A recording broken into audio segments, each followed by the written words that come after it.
Hello everyone, my name is Brian here with RS Platypus, and today I'm going to show you how to create a RuneScape account. In order to start, you go to RuneScape.com, click on the Play Now button, which will load up the game. RuneScape is an MMORPG game that's been around for a very long time. I'm sure most of your friends have played it, and apparently if you're watching this video you want to get into it too.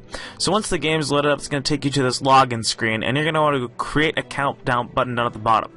Now you can enter in all your information. Make sure you pick an age above 15. If not, it might mute you and you might not be able to talk as much. So just fill out the information and click on the continue button down at the bottom. Once you've done that, it's going to take you to this page where it's going to tell you to go check your email and confirm your email address. So go to your email, confirm it, and then it will take you to this page where you can click play game.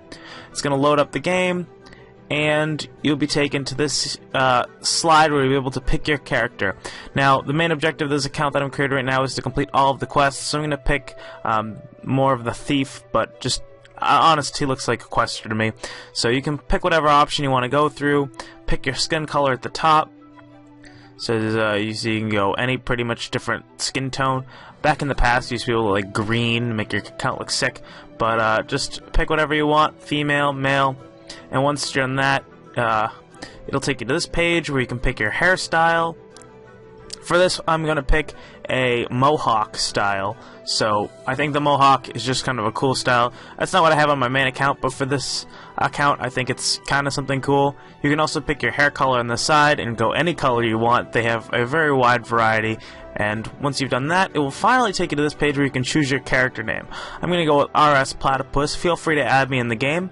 So RS Platypus, type that in, click continue, and it will take you to the first cutscene. These happen all throughout the game where they're just videos that the content creators have put together basically to make quests in the game seem a little bit more interesting. You can't actually, the game doesn't really look like this. It's just, this is a perspective that your character might actually be seeing if he was in the game. So for this main introduction and tutorial of the game, you're at the troll attack area, which is in Birthrope. It's part of the game where all these trolls have invaded this one area, and your objective is to defend it. So now you can pick either your melee weapon, your ranged weapon, or your mage weapon. I chose melee. It doesn't really matter. You can choose whatever you want.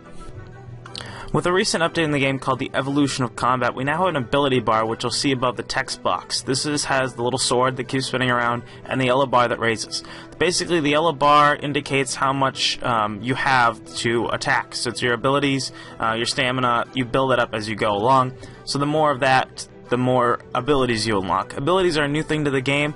You can figure out how to use them if you would like. Not a lot of people do, but with the recent Evolution of Combat, it actually makes attacking monsters a little bit easier and a little more interesting.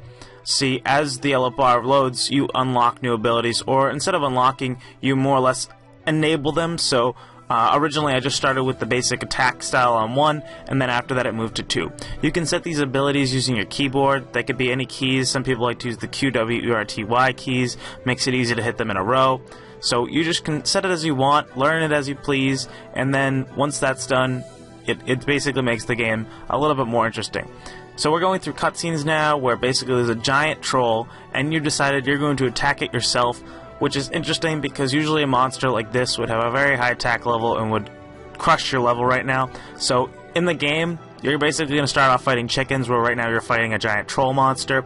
So you have to do that. See, right now my ability bar is almost at full, and I've already unlocked different abilities. So S3 loads up, which is a giant attack, which failed because he hit me at the time. So you'll just go through attacking. This first part of the game is a little interesting. It used to be a tutorial island, which you could get through in about a minute. This introduction tutorial takes about an hour around there. You actually get 3 quests done out of it, and you learn a lot more of the game than you would in the original tutorial. So it's interesting what they did with this, and I think it makes the game a little bit more different. The troll attack area is in Birthrope, as I mentioned earlier, and you can come here a lot during the game. This is like a main point dividing 2 parts of the game. There's the free-to-play area and the members area, and this is smack dab in the middle. So you go back and forth depending on what you do. Here comes the cutscene. You attack the big troll, Ozan, who comes around periodically throughout the game, depending on what quest you're doing. He'll somehow didn't die even though a giant rock hit him. Now here's this baby troll, and it makes you feel a little sad that you just killed its giant mother or father that's dead. So here, so sad. Makes you feel bad, and you're just like, yeah, man. Oh my god. For this next part, the baby troll is just going to be running around. You'll have the option to click on it. When you do, click on it, and the guy will chase after it, but he will never seem to get it. So this is just going to keep running around. Running around. Click on it, and now it's just going to jump inside this cannon. You can go over, click Fire Cannon, and boom. So nothing happens. Now you're going to take the baby troll out of the cannon, because you're not going to fire it. And you basically get to keep this baby troll. Now we're having a little bit more of a cutscene where everyone's so excited that we've won, but we still have more work to do, which is where you come in.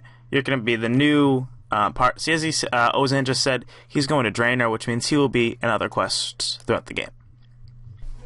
So now you've been released into the town, so it's showing you a little bit of it as we go along, so there's some people fighting. Basically, for this next hour or so of you playing the game, you're going to be doing a bunch of stuff, getting you used to how RuneScape is run. It's a very interesting mini-quest. At the end of this video, I'll give links to the next part, and then we'll get some quests done, and it'll be a lot of fun. So thank you for watching. My name is Brian. Have a nice day.